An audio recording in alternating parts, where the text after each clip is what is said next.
Good evening, ladies and gentlemen. My name is Shahab Qarni. At the studios of I-95 Television in Washington, D.C., I welcome you tonight. I have a very important topic to discuss and have a conversation. And this is all about Turkey and Hagia Soofia, the recent story that we have been hearing in international media about Turkey and this international relation story. But before coming to the theme, I have a very relevant and distinguished guest with me, and I'm honored to have Professor Akbar Ahmed joining me tonight.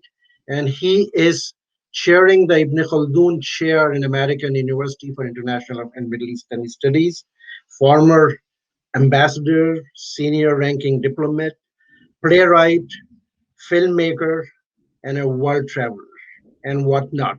If I miss something, Professor Akbar, please enlighten our audience about your background so that they can connect the dots with the subject that how relevant you are. Thank you, sir.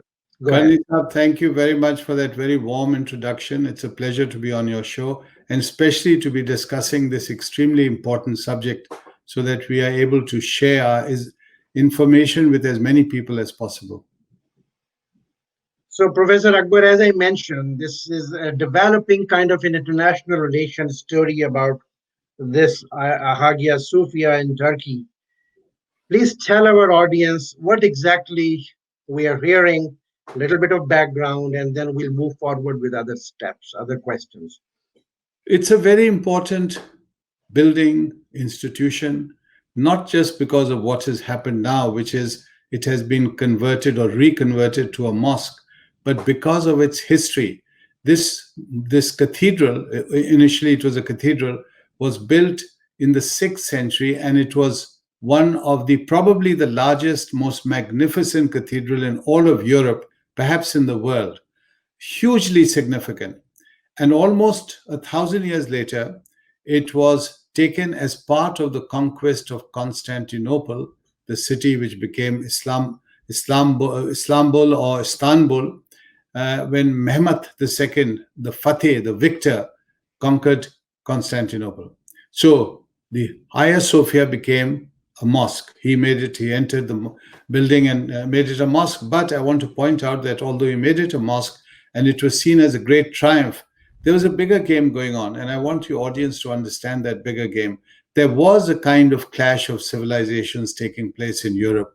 So Muslims had taken Andalusia, and then in the 13th century, their grandest, biggest, most beautiful mosque in Cordoba, the Grand Mosque of Cordoba. I've been there many times. It's absolutely stunning in its beauty. That was captured and converted into a cathedral. So there was a kind of one score for the Christians, and the Muslims had lost that round. And then this Hagia Sophia was taken by the Muslims. So in a sense, you're seeing the same kind of ping pong between the two civilizations. Having said that, I want to point out the response of Pope Francis. He said he was pained at what happened in Turkey now, in our time, in our days. And the reason he said that was that any person of belief is pained when his or her house of worship is taken away from them. That is why Muslims feel great pain when they hear that mosques are being desecrated or broken down, whether it's in the Balkans or in Andalusia. Hundreds of thousands of mosques actually demolished. I really think we have to find a way of living with each other, respecting our own houses of worship and showing respect to other houses of worship. So I see concern in the current US administration about this, and we hear a lot of conversation and arguments going on why they're concerned. One reason, Professor Akbar, that in 2023, Turkey, the Lausanne Treaty is going to be expiring or completing its age for 100 years. And then Turkey, the Ottoman Empire philosophy or the thought process and thinking, connecting with the mindset of Erdogan, who believes in, I'm going to hear from you. So that's why they're concerned that how that is going to be affecting the rest of the continent or rest of the European countries and NATO and all those combinations. What is your take on that, please? My take is, Qarni Sahab, that the Turks have tried very hard over the last couple of decades to join Europe. They have constantly tried to live up to European standards of human rights and so on, bending backwards. And it hasn't happened. And Europe has clearly made it known publicly, overtly, covertly, that Turkey would really not be allowed to join Europe. But then they're worried that so many Muslims coming in may upset the demographic balance of Europe. So there's a feeling among lots of Turks that whatever you do, we are not being accepted. So why shouldn't we glorify and be triumphant in our own identity? And therefore, they've taken this step. Now, I must say something here, Qarni Saab, for your viewers. People may equate this action to Islam, and they may say, look, Islam has behaved like this. I want you to be very clear that the Prophet of Islam, two examples I'll give you, a letter which is still extant from the Prophet of Islam to the monks of St. Catherine's Monastery in the Sinai. This was written, you can imagine, in the 7th century. And the Prophet wrote that as far as the monks are concerned, as far as their church is concerned, as far as their safety is concerned, it will be protected by every Muslim. This is the order of the Prophet of Islam. Their lives, their properties, their right to worship, everything guaranteed. Similarly, when Babur, the Mughal emperor, the first Mughal emperor, entered India, and just before he died, he wrote a letter to his son Humayun. It's a beautiful letter. Your viewers should really read it. Every ruler should read it. Outstanding letter. He said, "Oh my son, oh my dear son, I'm leaving this empire to you. Make sure that your non-Muslim population is safeguarded, their temples are safeguarded, not damaged. Do not go towards religious bigotry. Let people be judged by their own rules and laws, every community. And above all, ban the sacrifice of cows because they are sacred in this land." And then he said something remarkable. He said, when Islam should be promoted, not through the sword of oppression, but the sword of kindness.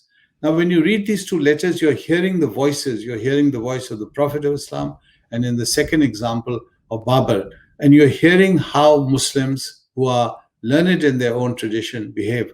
And they do not behave by taking over the houses of worship of other religions. A point very well taken, Professor Akbar. But the question is that when the Western or the non-Muslims, they see the current deeds or the status of human rights in a lot of Islamic countries, Muslim countries, that raises the alarm, that raises the red flags. That I mean, very well said. Whatever was written by Prophet, whatever Babur practiced, but when we see in a lot of Islamic countries the way they govern, the human rights are not secured, women rights are not there, barbaric acts, for a couple of hundred years. What are you going to say about that? I will completely agree with them that if you see what's happening in many parts of the Muslim world, in the Middle East, in South Asia, in many parts, not all, thankfully, but many parts of the world, I will say simply that we are going through a period of history which is far from those glory days of Islam. But I will not despair because I feel that we still have time to go. The future is still with us. And I think if leaders are better educated, they're more compassionate, they're more wise, they will be able to correct the direction of the state. So we can't just simply give up. The criticism is fair because these things are happening. Just a few days ago in Pakistan, some people smashed a statue of the Buddha in Mardan, and that's very hurtful because these Buddhas are not only symbols of a religion, but they're also works of art, of antiquity, and this is happening. And then, the decision to build a Hindu temple in Islamabad was stopped because there was some objection about the wall that would accompany the temple. So Muslims have to be much more sensitive to the minorities. And I would refer to Mr. Jinnah, the founder of Pakistan, who constantly emphasized the importance of looking after the minority, just like Mr. Gandhi, Mahatma Gandhi did in India. In fact, he lost his life standing up for the Muslim minority. These are great leaders who constantly remind us that the minority is a very special part of society.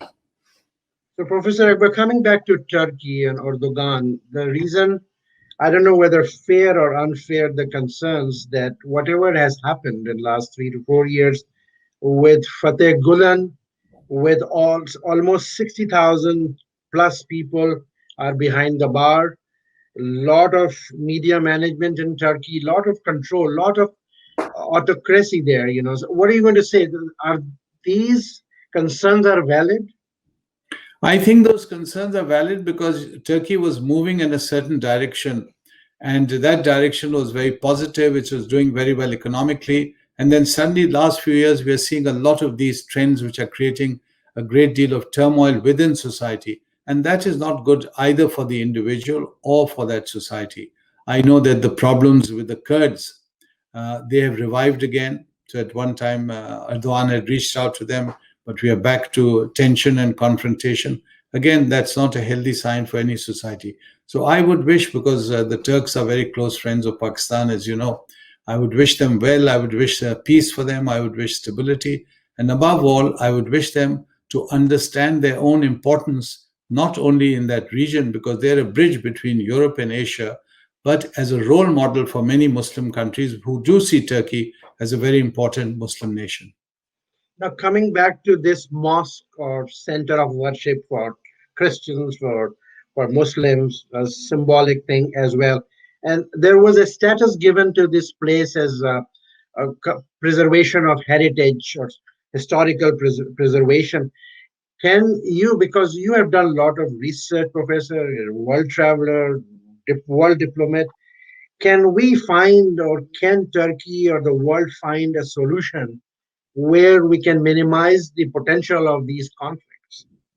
That's a very good question, and I hope that senior people in the Turkish government will hear our discussion, because there are many ways that it can be minimized. The action has been taken, it's been converted or reconverted to a mosque. Now, I do want to point out that one wing of this building, the Hagia Soofia, was already a mosque. I've been to that about 15 years back, and we prayed in that wing. So it was like a regular mosque. Now, of course, it's all been converted to a mosque. So one way would be to welcome visitors, to allow them to come without, of course, disturbing people at prayer, and to show them that this building really belongs to all people of goodwill, to all people who want to come and really look at this wonderful building, and in this building, look at the idea of God and worship of God and the wonders of God through the people who come and visit it and pay homage and tribute to it. Do you think there is a way out, having a smoothing effect on the world concerns, especially in international affairs, or rather than being a triggering point for another conflict kind of a thing? Yes, I think there is, because Turkey does have a tradition of welcoming foreign visitors, especially Europeans. And I think that Europeans are very interested in visiting this, not only for its present status, but for its historical association. Remember, for 1,000 years, this was the greatest cathedral in the Christian world in Europe, and perhaps the entire world. So it has great emotional relevance for a lot of Christians. And if they're allowed to come back and allowed to sightsee and visit it, even as tourists, as long as they're respectful to the worshippers, I think that that will go a long way in calming them down, to show that this is now not banned for non-Muslims. Now, the other angle, and we're sticking to Turkey and Turkish people. I mean, is a big number in Germany, for example, the Turkish immigrants. Yes. So the concerns from NATO or Europeans are about the thinking or thought process of expanding or expansion mentality of the Ottoman Empire. How you're going to address that? That's a fascinating question. As you probably know, I've written a book on Muslims in Europe, and I've spent a lot of time in Germany. I went to Turkey and studying the Turkish communities, and in the Balkans. Now, in that part of Europe, that's East Europe, the Ottoman Empire has a very negative connotation, because the Ottomans were seen as cruel, as tyrannical, and as the worst form of Islam. So there's very negative feelings towards the Ottomans. At the same time, they're a reality. People knew that they were there, and they ruled those areas for hundreds of years. East Europe and the countries there were dominated by the Ottomans for many, many centuries. So now we come to the Turks in Germany. These are modern Turks. They've come from Turkey looking for jobs, and they have formed a very large community in Germany. Unfortunately, they tend to be grouped. They tend to be inward looking. A lot of them don't even speak German properly, certainly the imams, because the imams are sent by Turkey. They're government employees, Turkish government employees. They come there for a short period, maybe 4 years. So there's no incentive for them to really understand German culture, the German language, and they return before they even have some understanding. Now, if the youth of a community has problems, which they do living in Europe, they have the regular problems of all teenagers. They're worried about drugs and sex and dating and dancing, and what are the limits of their culture, what are the things that they must be or not be doing in this larger culture in which they're living. Who do they ask? If they talk to an imam, the imam doesn't understand German culture. And this, by the way, to some extent is true for France, for Britain, and so on, and perhaps even for the United States. So this is a big failing of the Turks in terms of adjusting to living in Germany. So those Turks are also very nationalistic in terms of their Turkish identity. And there again, you have a kind of tension between two identities, a Turkish identity and a German identity. Professor Akbar, let me come and ask you a personal question, sir. I mean, you have been associated with American University, we call it AU, and chairing the Ibn Khaldun chair, and doing a lot of research, written a lot of books, world traveler, and trying to create better understanding between different civilization and cultures. Do we have more in the Western world like you? Kanisab, there are many, many more. Aap hain, there's Asim Bhai, there are many, many people who are involved in exactly this exercise. You see, I always point out that human nature is the same everywhere. We just put these labels on ourselves. I'm a Muslim, I'm a Hindu, I'm a Christian. The Underneath that, you're still the same human being. Now, I'll give you an example. In 2005, the National Cathedral of Washington, the greatest, one of the greatest cathedrals in America, it's a national cathedral, they had an evening of evensong, which is the very special prayer of the Christians, in honor of a Muslim scholar. And that Muslim scholar was Akbar Ahmad, that is me. And I was amazed at this gesture they made. And the bishop then, and he was hosting this, the Bishop of Washington, with the senior rabbi. And the bishop said, you know, we don't even have this ceremony for a bishop, for a Christian, let alone a Muslim. This has not happened before. And I was very moved by that event because, of course, a lot of people turned up, over 1,000 people. And Muslims were crying. Muslims had tears in their eyes because they said we could not imagine a Muslim being honored who was then reciting the Quran and mentioning the Holy Prophet of Islam, which is what I did. So I then challenged the Muslims. I said, this is how we have to reach out and extend a hand, because we are told, again, this is a Hadith Sharif, that if someone holds out a hand in friendship, you must move up and do more than just hold a hand, embrace them. And not during COVID, of course, after COVID.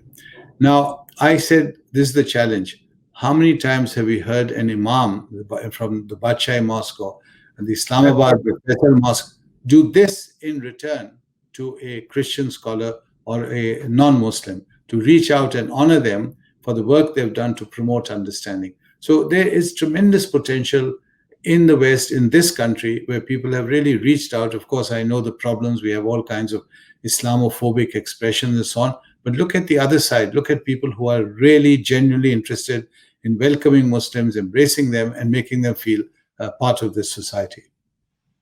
Well, you enlighten us very articulately, sir. I'm so deeply, I mean, I appreciate that. But final question to you, which is little away from the topic. We are almost, I think, 90 days away from the elections in America. So we hear a term from, I'll say, one of the side, Islamophobia in America. And you have been here in this country for some years, sir. What are you going to say to our Muslim or American Muslims, how to address that and how not to be over concerned with that? Karni Saab, I would say please read my book called Journey into America. I spent 1 year with my wonderful American students traveling throughout the United States, went to 75 cities. I wrote a book which won the National Book Award. I made a film, Journey into America, which explains the Muslim community, who they are, what their breakup is in the context of American society. For example, I talk about Monticello, the founding fathers, Jefferson, and so we go to Monticello. Muslims must understand that they are now American. They need to have some idea of American history, American culture, the great forces of history here, the African American, their presence, their movement, the imams in the African American community who are Muslims, very inspiring people, the converts who become Muslim, how much contact do we have with them? So there's a lot of work to be done by the Muslims. Now, I noticed that when I arrived here about 20 years ago, not much work was being done. It is being done now, and I'm very pleased that Muslims are now reaching out, and there's a lot of interfaith work. Muslims are making an impact in the media for the first time. You're seeing a lot of Muslims appearing. You're seeing them being elected. Recently, we had these two females being elected, and you had already, yes, in Congress, you had two African Americans before that, Ellison and Andre Carson. So Muslims are already making an impact, and I think with this election, this will be further accelerated. So we shouldn't lose heart. There are Muslims who are making an impact, reaching out, building bridges. You're a good example. Now you've got this television channel. A lot of people see it. A lot of people are encouraged, and they feel that things are happening, things are moving. Finally, I want to say to Muslims that this is not only Muslims who are being discriminated against or being separated from the rest of society. This is a process, as I point out in my study. The Irish in the 19th century, the Jewish community early in the 20th, they had a very tough time becoming American. For decades and decades, there was prejudice against them. They would be abused, they would be humiliated, they were sometimes assaulted. But eventually, you had a situation when Irishman, Kennedy, became the president, and a very beloved president. The Jewish community similarly is making a huge contribution in the United States. So we need to understand that this is a process. We are going through it. It's a bit rough, but it'll work. It'll be fine. In the end, they'll come through, and they need to very vigorously interact and really own up this country and say, I belong to this country belongs to me, and I am an American, and I will be part of this glorious nation, and bring their own culture to here. It's like a feast. The Scottish came here, the Irish came here, they brought their own cultures. I think Pakistanis, Indians, Muslims from the subcontinent, they have a very rich culture. They must share this with their friends and colleagues in the United States. I don't hear much of that. I would like people to hear stories about Quaid-e-Azam, what sort of an extraordinary leader he was, Allama Iqbal, his vision, his acting as an ambassador between the East and the West. There's so much that we can give to America, but unfortunately, Americans don't really know much of this because we haven't shared it with them. Very well said, sir. Professor Ambassador Akbar S. Ahmed.